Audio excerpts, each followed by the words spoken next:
Okay, we're getting ready to get this meeting started. I want to just do a voice check for anybody that's here. So if the directors that are on the phone, you would please acknowledge, then we can go ahead and get started. Hello everyone, Director Washington here. Hello. Good evening, Director Well. Good evening, sir. And Ben, are you on? I am. Great. Thank you very much.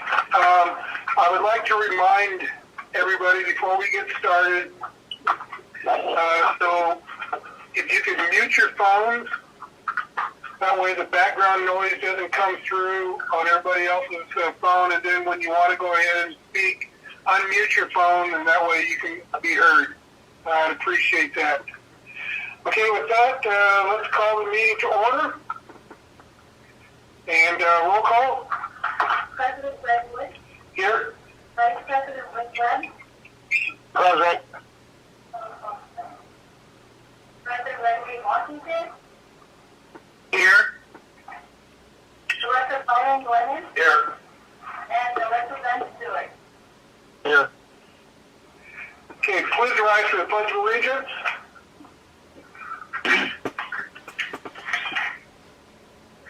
I pledge allegiance to the flag of the United States of America, to the republic for which one nation under God, indivisible, with liberty and justice for all.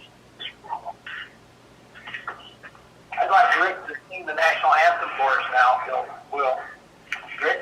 Was a comedian. Thank you. I'll get that next week, everybody. I promise. You heard that.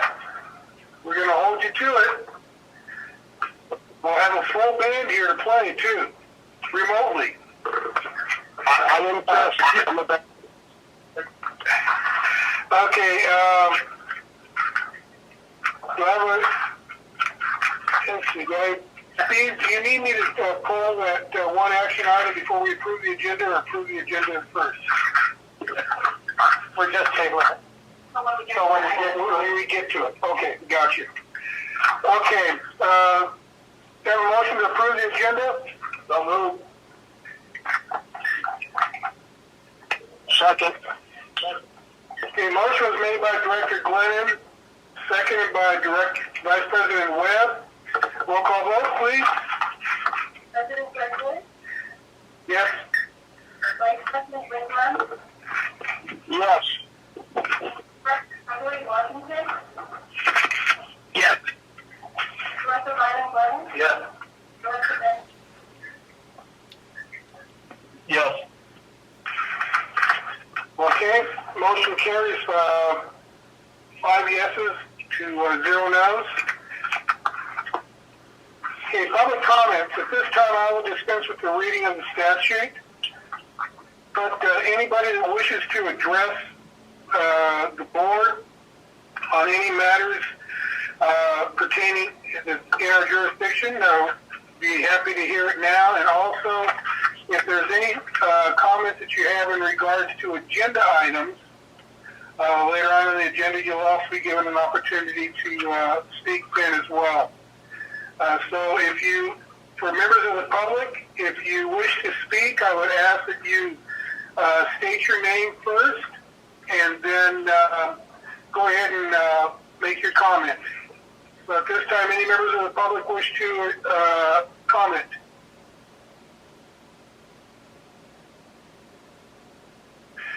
Okay, and being that there are no comments, we will close public comments and close session. We have 2 items for closed session, and I'd like to get a motion to go into closed session on item 1 and 2 as written. Second by Washington. Okay, motion was made by Director Glennon, seconded by Director Washington. Roll call vote. President Redwood. Yes. Vice President. Yes. Director Gregory Washington. Yes. Director Byron Glennon. Yes. And Director Ben Stewart. Motion carries to go into closed session by a 5-0 vote.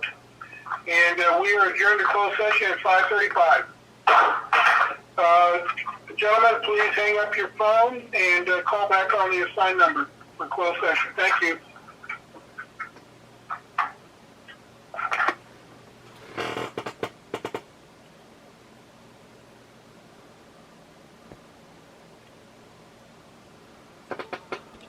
Or hash sign. If you do not have a PIN, just press pound or hash. This conference will now be recorded.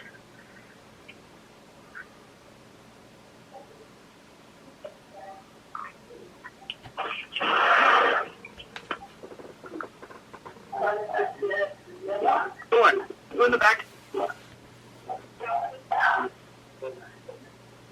Why are you messing with that? Why is there a hole in the screen? Have you been going out this window? I opened the window and it popped off. There's something fucking wrong. I'm putting it on, Huh? What do you mean you put it on last? for the long time and then you picked it up.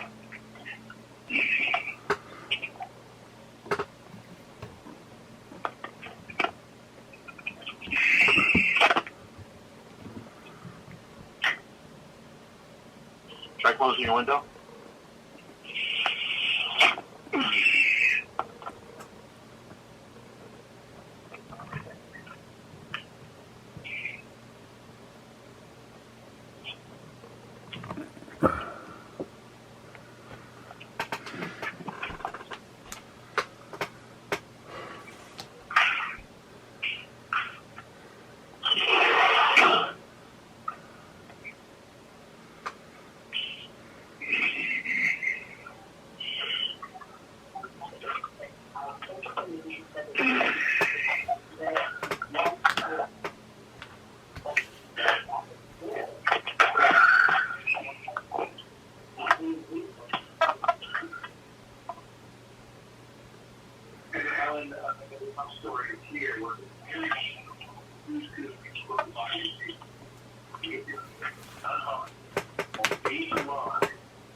information on it, and then put it into the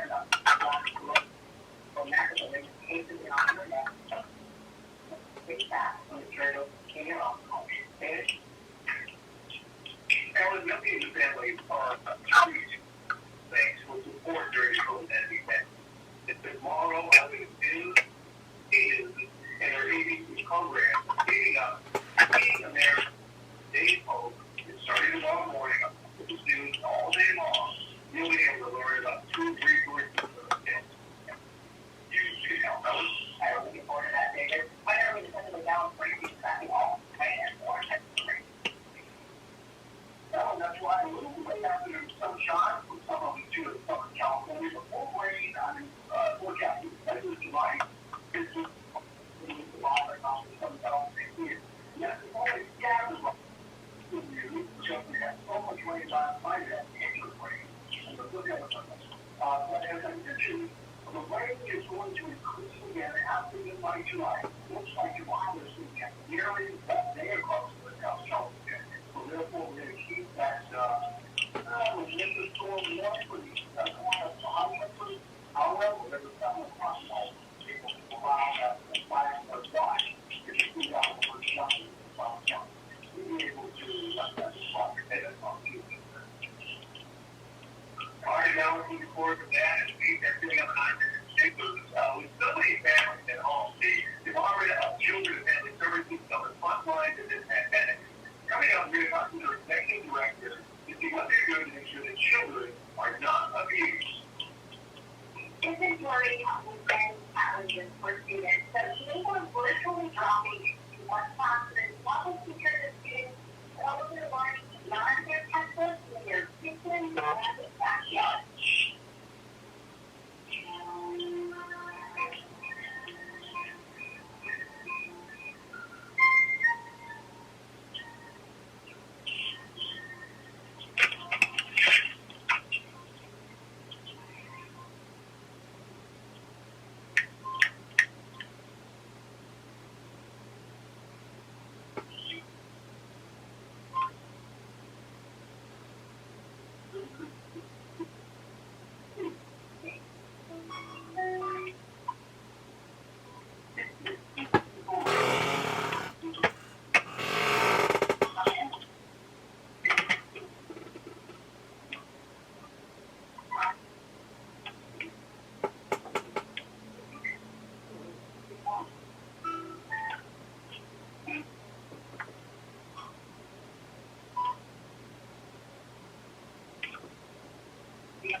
That's why I'm focusing a portion of every student job to show the public. For more than 30 years, and I have never forgotten the conflict. When you call radio, you will solve this problem, and you will be able to treat what operates the Montana field.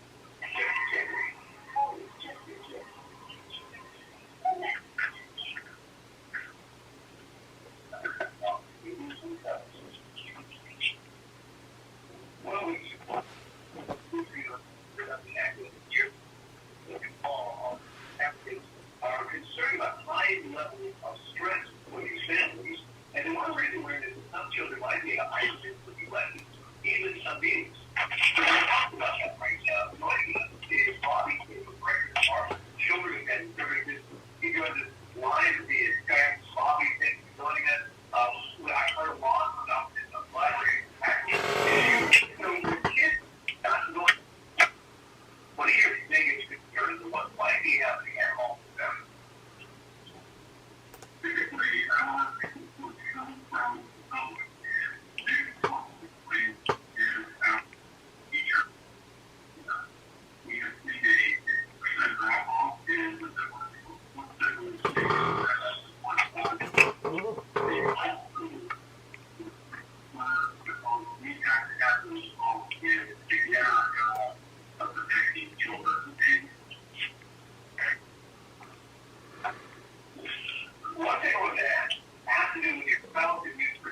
have staff that go out.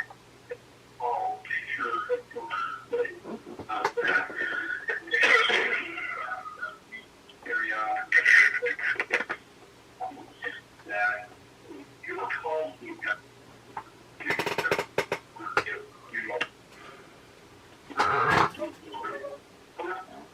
Is there somebody on the line with watching TV?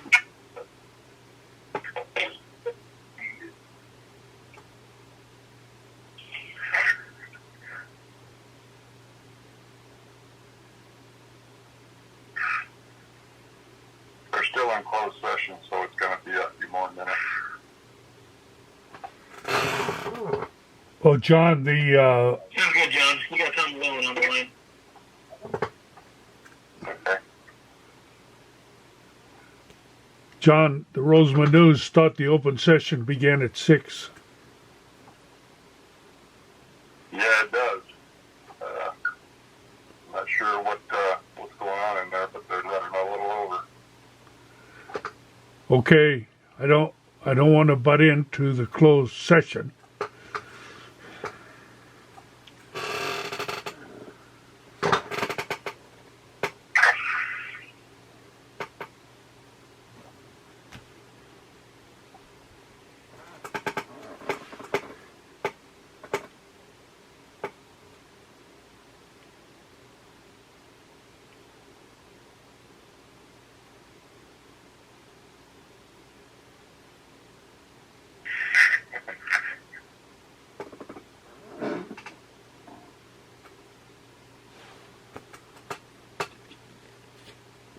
The 3 pipelines are refurbished, right? They've been in the ground and you were putting new pipe. Yes, correct. Currently it's 4-inch AC pipe, Yeah, and we're replacing it with 8-inch U900. All new services, all new pipe, new hydrants. yeah. Is there any estimated cost on that? I'm sorry, you excavated what? Cost? The How- cost for the project? Yeah, Yeah, I don't have them in front of me, but it's roughly 1.2 million. yeah, that's close enough. And how long has it taken? You guys have, John, yeah. this is Scott. I just wanted to butt in there before you got the wrong information. The cost on the ACP project was actually closer to 2.3 million. 2.3, okay. Yeah, it was, and the reason being is it's actually broken down into multiple sections. So not only does it include Oak Elm and Orange Street west of 20, it also includes a neighborhood north of Rosemont Boulevard west of 15. So it's a total of about 10,000 linear feet of piping. 10,000 feet. Okay, and this is Oak, Elm, and Orange. And west of what? West They're still built. Oak, Elm, Orange, and what was the last one? It's Monte Vista, Richfield, Edwards, Franklin. What was the last one, Doc? Franklin? Franklin. Franklin, yeah. It's all getting 8-inch pipe. Correct. And those are, neighborhoods are the two of the oldest neighborhoods in our system. Those pipelines were originally installed between 1957 and 1959. So they were sized appropriately for the time, but not sized appropriately by today's standards. Yeah.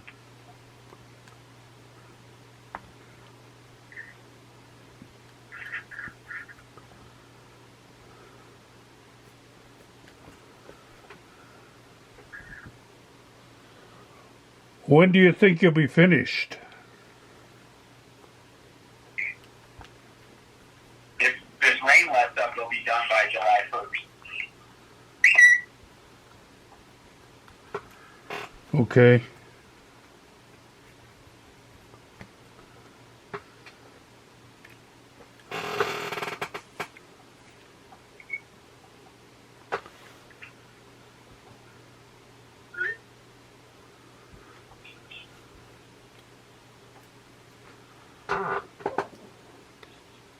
And do I have a motion to come out of closed session?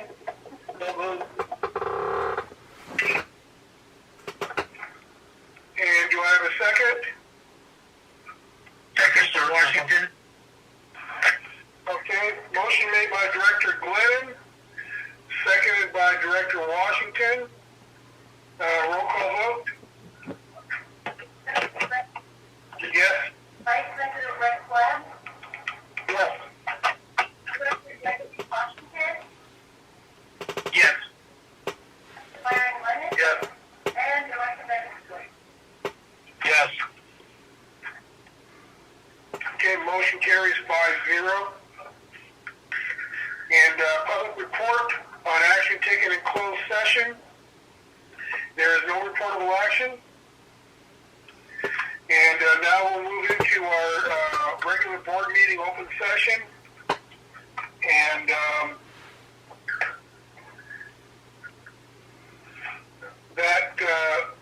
this time we'll go to public comments. Anybody, I will dispense with the reading of the statute, but anybody from the public that wishes to comment on non-agenda items, please do so at this time and state your name and then your comments. And please keep your comments to 5 minutes. So at this time, I'll open the floor to public comments.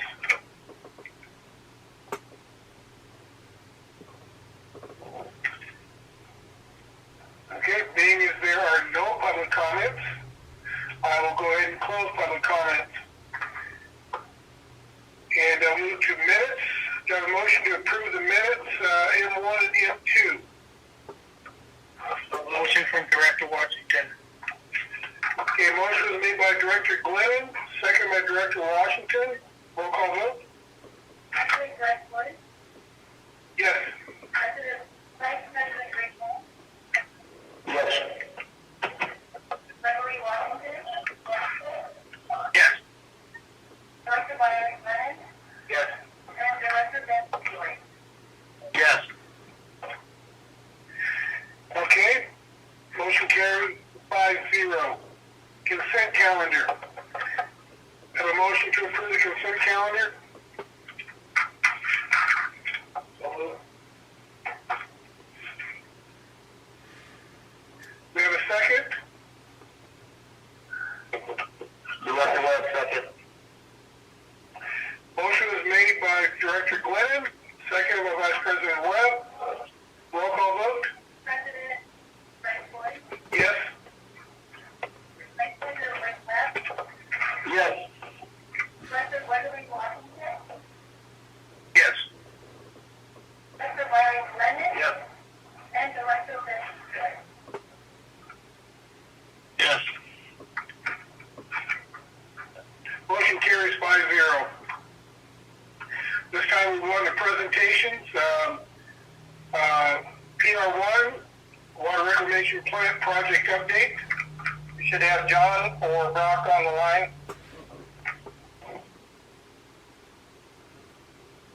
John, Brock, are you there for the presentation of the Water Reclamation Plant Project Update?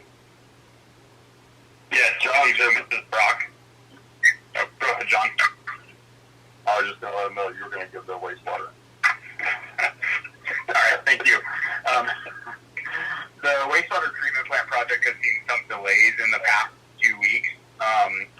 Increased rain and issues related to COVID-19 have delayed construction. Due to travel restrictions and company policies, various vendors and subcontractors have not been available to support the construction at the wastewater treatment plant. So the main aspect, or the main focus of the past 2 weeks has been forming concrete structures for cast-in-place structures and also distribution boxes. Staff and the engineer have been tracking these delays related to the COVID-19, and if possible, we will submit for reimbursement on any delays that cost the district money. Are these delays going to end up impacting us for our completion date, or are we still going to be able to stay on track for that? How significant are these delays? It's too early for us to tell, but we are tracking these since we've started seeing delays. We've been tracking every delay, the correspondence with various vendors and subcontractors. And in the event this does delay our completion date, we're hoping to have enough documentation to justify that delay. Okay, and they're saying that basically is it the contractor who's having issues? Because you mentioned something about the traveling to work subcontractor have that issue. Per the contract for the wastewater treatment plant expansion, the contractor has to be trained by certain vendors for the installation of their product. And some of these vendors now have travel restrictions, so they can't even offer training to get the subcontractor or the contractor up to speed on the installation of this product. Okay. Can I add? Normally, when something like this happens, because this is more under a force majeure, that the state agencies and all the regulations that they're following right now, and the setbacks and the broadening of various regulations, normally they fall right in line and allow those timelines to be adjusted accordingly. We'll follow up on that and have that discussion early on and determine that whatever we fall behind because of this, that we can tack on to some of our critical dates. Not that we're going to use that as a crutch, but in the event that we have to, we ought to have that discussion soon. Okay. All right. So any other comments on it for Brock as far as the water reclamation plant from any of the directors?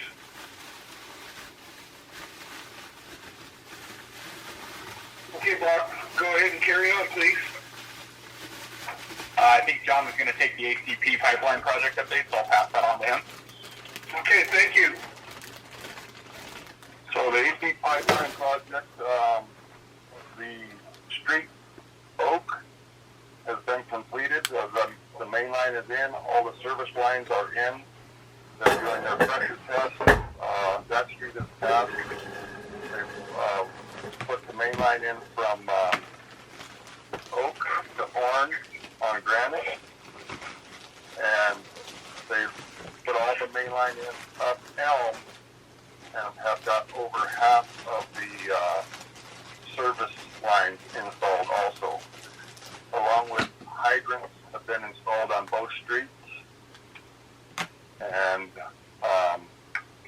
they're running a small crew right now because of the weather, but they were doing pressure test today in the rain.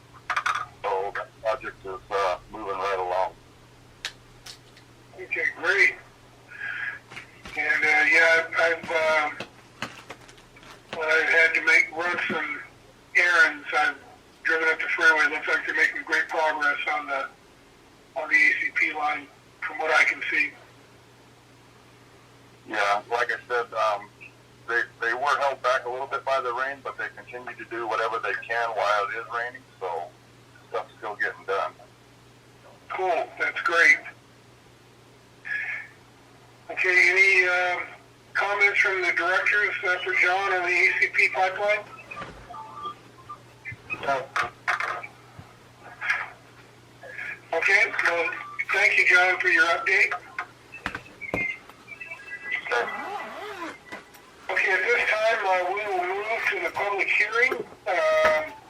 Introduce ordinance number 2020-1, amending ordinance 92-6 to revise sections 2.09, 2.11, 10.01 and 10.03 require that water service and sewer service may only be established by owners of the property for which service is sought, to eliminate credit checks and to require deposits as a condition to receiving water and or sewer service. And presenter was Ed Guerrero, Assistant General Manager. As the board is aware, with NC98 taking effect in February of this year, we've had to revisit a lot of our policies and figure out what we can do to adapt to the new law. Losing any money because of the. We are proposing to no longer allow unless there's a reason why we allow a tenant to establish any requirement.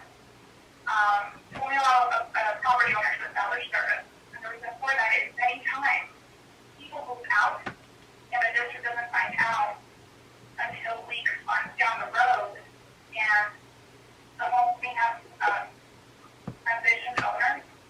In that time, until it's really difficult to be aware of what's going on, and it's also difficult to file these on properties in a timely manner. It would be a lot easier for only dealing with property owners specifically. We're also proposing to no longer run credit, to require all accounts to have a deposit on file. Again, people's situations change over time, and with our experience, what we've seen is a lot of the people that leave the district and don't notify us that they're leaving the district, leave an unpaid balance and they don't have a deposit. And we're trying to chase them, trying to track them down, and many times we're unfortunately not able to collect from those accounts, and we're having to write this off. So, with this ordinance, what we're doing tonight would be introducing it tonight, and then we would be establishing a public hearing within 45 days. And then once it's adopted, it would be different than the adoption. And is this, I read the ordinance and I didn't find the language pertaining to it, but this is for new accounts, correct? Right, so the changes would impact new account holders. Okay.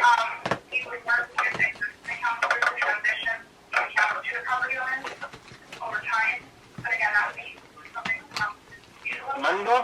No, thank you. Okay, so essentially what the way I understand it is that existing account holders, that if the renter has it in their name, then it will be, the account will be transferred over to the property owner.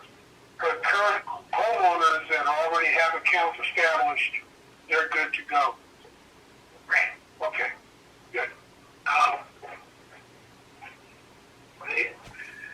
All the others will be grandfathered in as far as the deposit's concerned. This is for new customers, and we're going to gradually try to wean them in. So what's been happening over the years is once an account gets disconnected, we evaluate the account at that time, and if we determine that the deposit is required, then we require the deposit. So the same would apply to those accounts, but it's just easier when you're dealing with brand new accounts to tell the customer, these are our requirements, they're requiring you to provide a deposit.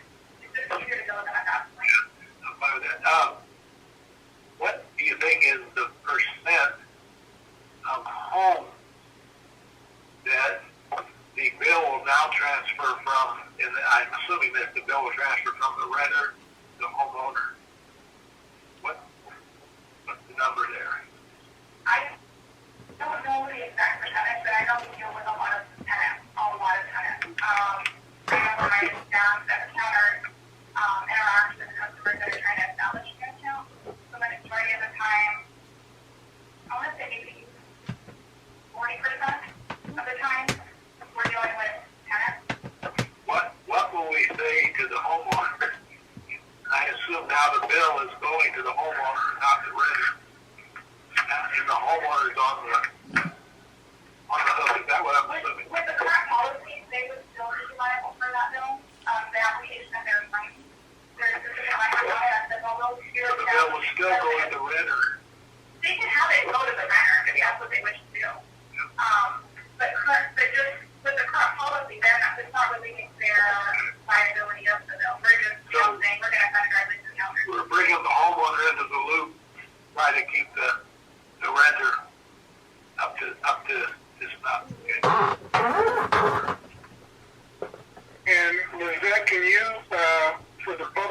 assumption that this is a public hearing. Can you explain the timeline that this moving forward will this ordinance? So this is just the introduction again. The public will have an opportunity to speak on this when it comes back to the board the next 45 days, more or less. What happens now is if the board allows this to move forward, there will be a publication in the local paper. And no less than 45 days will be brought back to the board for formal adoption. Once the board adopts it, then another publication is to be published in the local paper, and the policy goes into effect 30 days after its adoption. Okay. So we're looking at essentially 2 to 3 months before this takes effect in a real timeline. Correct. I believe it was to come back to the board for the adoption or consideration on May 27th. Okay. So it wouldn't really take effect policy right until more or less July 1st. Yeah, because that's the reason I'm asking that is I just want to make sure that we have a reasonable expectation to be out of the COVID-19 restrictions so we can have a good public hearing, where people have a chance to come in and voice their approval or disapproval for it. Okay. All right. Any other questions from the board? Any other questions from the public on this? I'll start with the board first.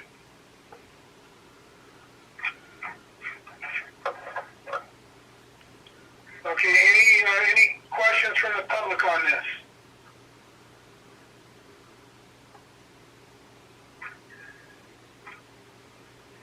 Okay, so I would like to ask for a motion to move forward with ordinance number 2020-1. Got a second? Second, Director Webb. Okay, motion made by Director Glennon, second by Vice President Webb. Roll call vote? President Webb? Yes. President Webb? Yes. Director Gregory Washington?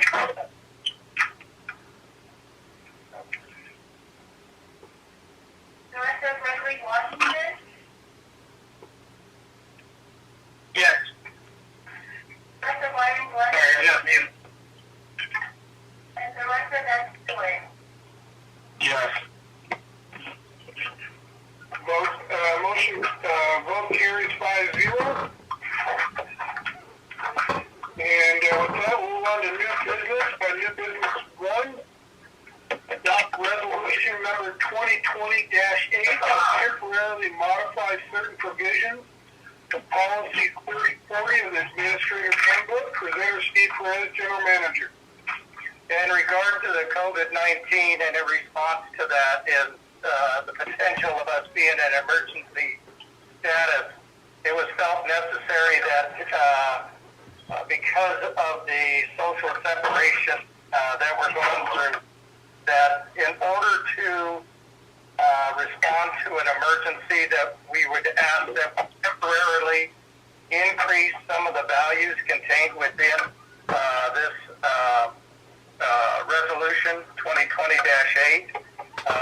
Specifically, it's policy 3040, section 3040.1-3, temporarily increasing district funds that are not included in the approved operational budget and exceed $25,000 to allow the general manager or assistant general manager to approve those. And we would bring these items back to the board at the following meeting, but in order to address an emergency, we're feeling that there's a possibility that these could be expanded and we would need to take action right away. The other subsections listed, 2.4, modifies to read, checks for the amount of $50,000 or less may be signed by the general manager, assistant general manager, treasurer, and/or members of the board of directors. In an emergency, we may need to react quickly, and we wanted to be able to do that on the run. Policy 2.5 is hereby temporarily modified to read, checks greater than 50,000 require at least one board member signature. And again, I think the important part here is this is temporary in nature until we get through this emergency time frame with CV-19. Conflicts, to the extent there's any express or implied conflict between this handbook and the administrative handbook, the language that's contained in that shall take precedence in resolving the conflict. That's typical in the legal language. And the rest of these items within the resolution just pertain to the legal severability clauses, the incorporation of the recitals, and the effective date would be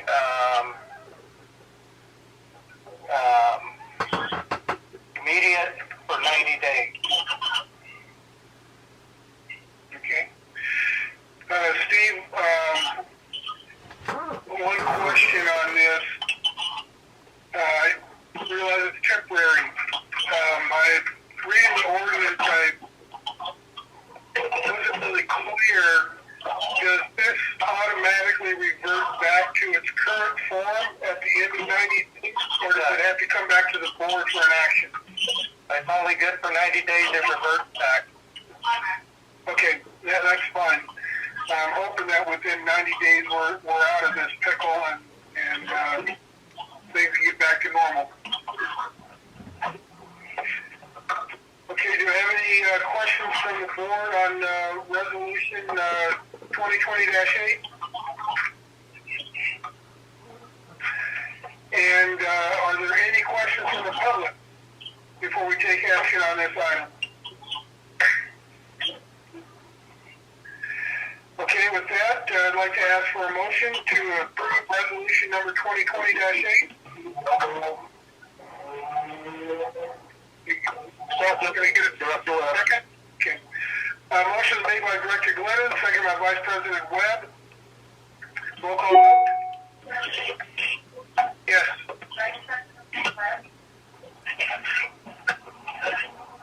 Director Green? Didn't hit.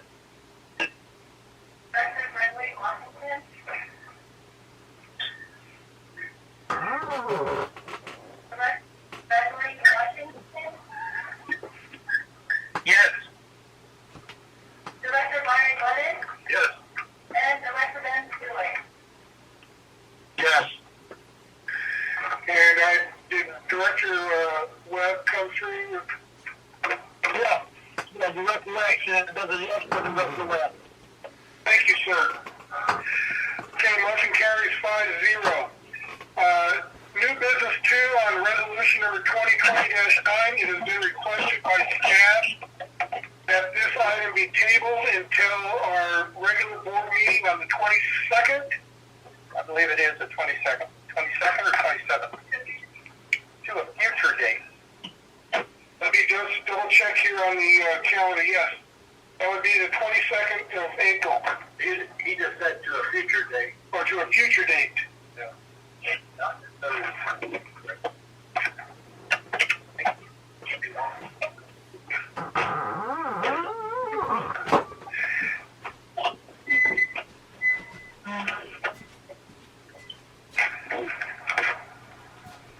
Okay. All right, so are we going for a specific date or a future date? We have another issue with depending on what happens with that. We'll determine the date. That's why we're putting it future. Oh, so we're just going to go ahead and put it to a future date. Right. Okay. Okay, clarification on that. We're been recommended that we table MB2, resolution number 2020-9, to a future date to be determined.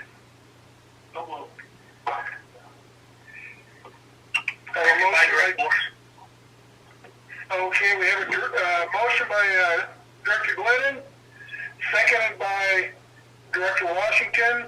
Roll call vote to table. President Brett Bush, Yes. Vice President Webb, Yes. Director Gregory Washington, Yes. Director Byron Glenn, Yes. and Director Benson. Yes. Okay, that item has been tabled. Okay, we'll move on to new business 3. Adopt resolution number 2020-10, designation of applicant's agent resolution for non-state agencies. Presenter Brock Smith, Public Works Manager. Thank you. The resolution you have before you will authorize district staff to submit for reimbursement on costs related to the COVID-19 emergency. These costs could include training, inspection, additional PPE, and communication to the general public and our customers for actions taken in response to COVID-19.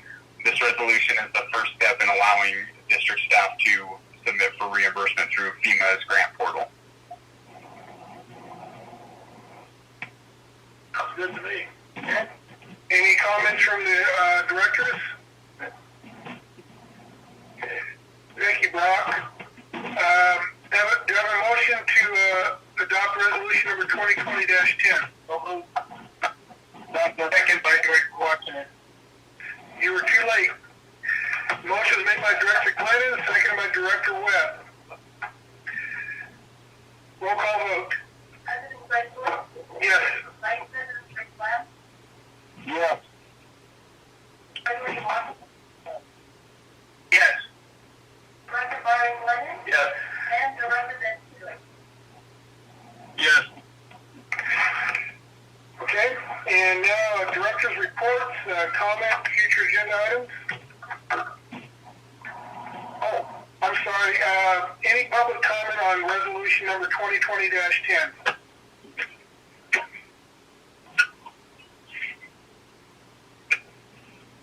Okay, no public comment. Legal counsel, do we need to go back and take a revote on that, or are we good? Yeah, I think you're good. 2020, okay, good. All right, then resolution 2020-10, that's 5-0. Okay, move on to director reports, comments, future agenda items. And I'll start with Director Stewart. I don't have anything at this time. Okay, and move on to Director Washington. I have nothing tonight. And move on to Vice President Webb. Good evening, folks. I know you're going to try let's remain focused on our families and the district goals, and let's work together to get them met. Steve, Pat, Lizette, John, all you guys, thank you guys for working on keeping the home fund of the community well. Thank you. That's all I have. Director Glenn. Just let common sense rule and don't let fear dominate you. And I would just like to also take a moment to tip my hat to our staff. They've been working very hard, and while all of us have been staying home and limiting our outside activities, you know, every time you walk out the door, you know, you take a chance on catching this thing, and our employees are answering the call every day and coming to work and doing their job. And so thank you very much for your service and for your hard work and dedication. And with that, we'll move on to General Counsel update.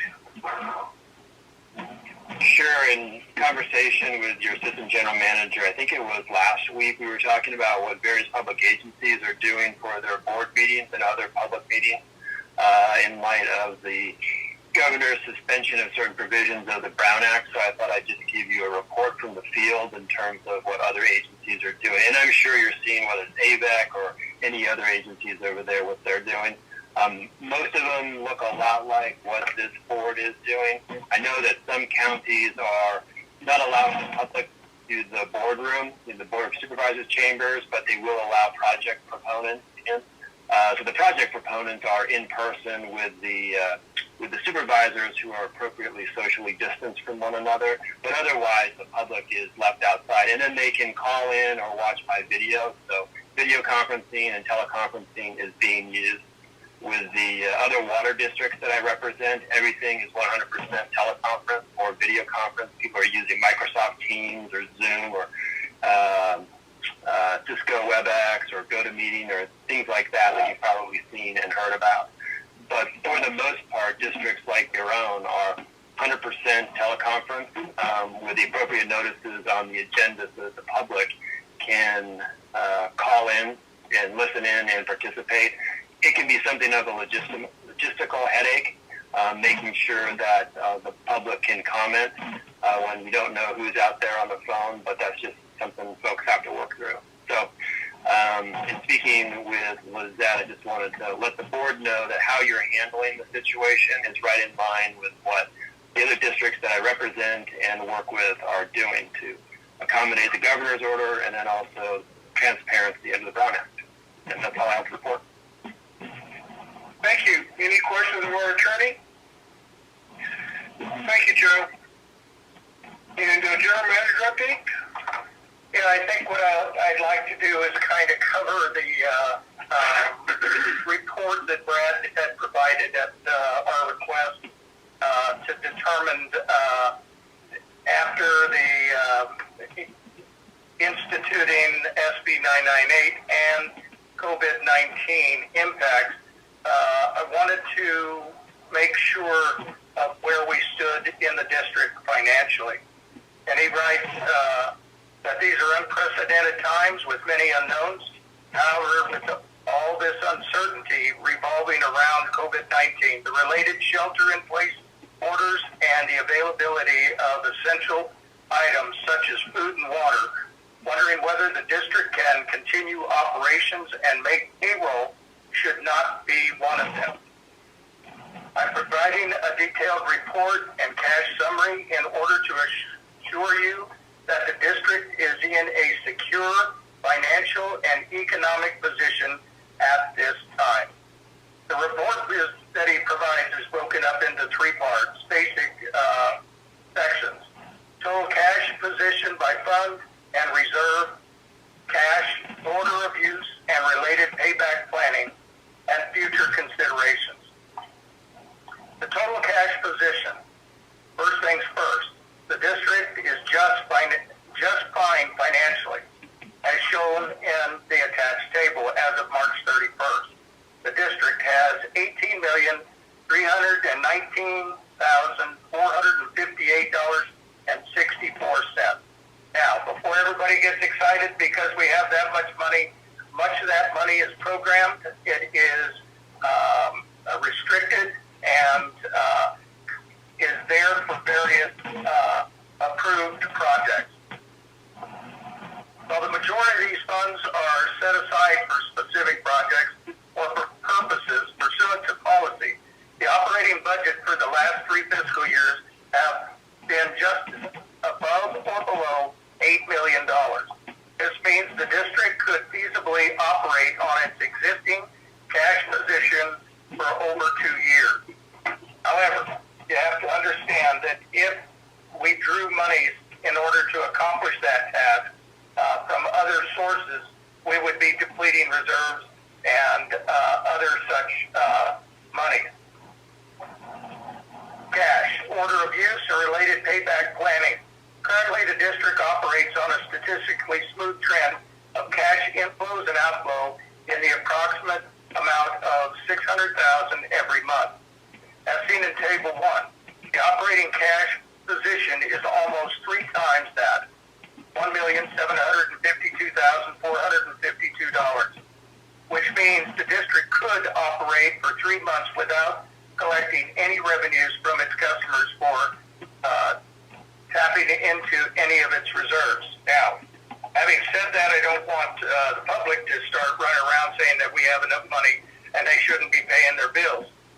If we eat this money up, we'll be real close to using reserves, and in the event that we have to buy or have an emergency, a disaster, and we have to draw on those revenues, we would have to go out and borrow at a significantly higher cost to the ratepayer than it would be by having the reserves cover it.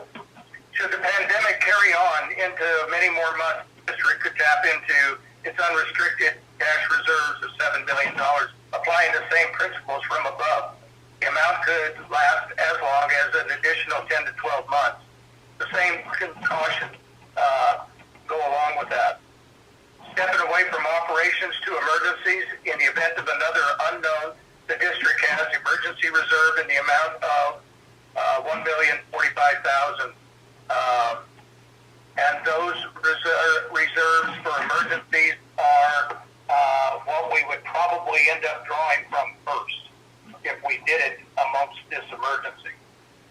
The remaining funds are set aside for specific projects for pursuant to policies below the district. In the most dire circumstances, could use these funds to continue providing water and sewer services to the community of Roseman.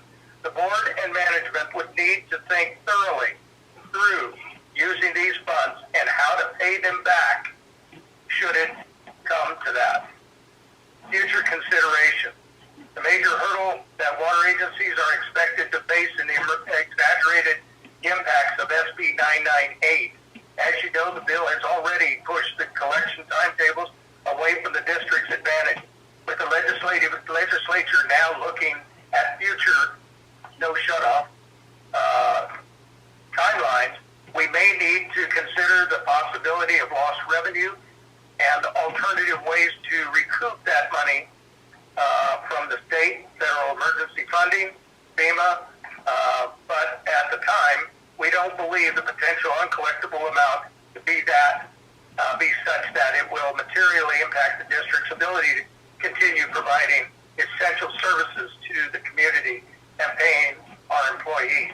Obviously, we don't have any sense of how long it will last or how devastating this will be to overcome to the overall economy. However, under the current circumstances, operations can continue as normal.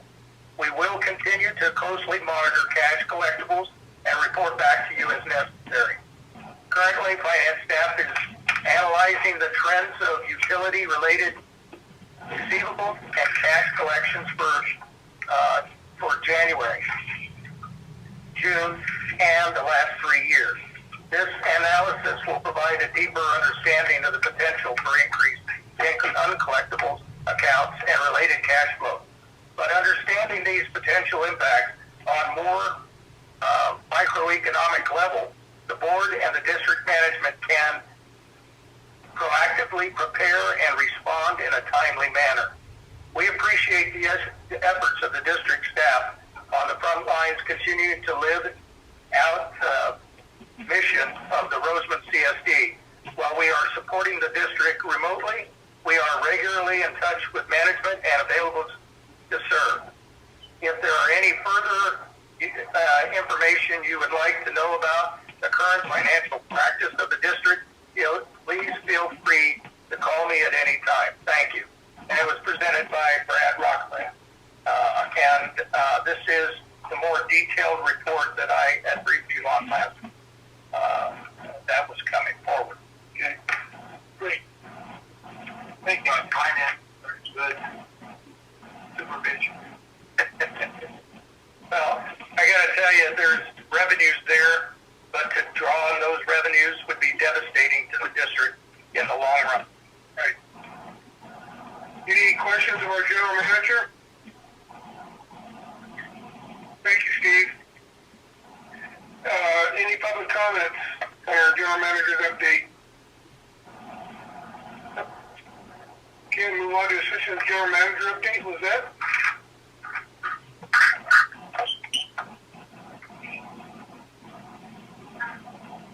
So the district, there was a reminder to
Okay, with that, we will move on to Director of Public Works, John.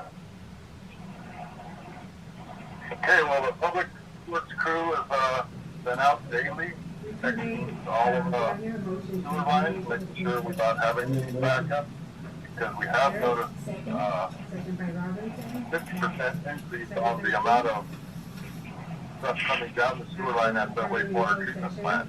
Normally our barrel will last 1 week with loading with all of the rags and debris that comes in through the bar string. And in the last week, it's actually doubled. So they are flushing a lot of stuff down the line, but the lines are running clear. We're catching it there at the sewer treatment plant. As you know, Steve, Lizette, Brock, and myself are looking for ways to bring more money into the district right now. And I just had an email placed on me today for a contract with a company that does emergency response for Edison. So in summertime, they estimate to have 1 to 2 emergency responses a year, and the district could benefit by shutting our wells down for an hour or 2. At maximum, it would be 6 hours, but in doing so, we could generate $8,000 to $10,000 a year by joining this program. So, Steve, I'm not sure if you looked at your emails yet, but I had to send you the contract. If you want to look over it, we can discuss it tomorrow or next week, and we'll get that in place. And that's all I have. Is this similar to the company that did that in the past? I know they were tightening the belts and getting better and better all the time. Is this a similar situation or shutdowns? Excuse me, yes. As a matter of fact, some of the employees that was the program we were involved in before was Internet. Internet pulled out to a different company. And the people that started this company actually came from Internet. Okay. Thank you. Yeah, the program's almost identical to the Internet that it was on. Do you know when you sent that contract to me? It should have came in about 3 o'clock, 3:30 in your email. Oh, I was calculating. I didn't see it. Okay, that sounds promising. Yep. Thank you. How are you doing, John? I'm doing good now. That's good. Glad to hear that. Any questions for our Director of Public Works or the board? Any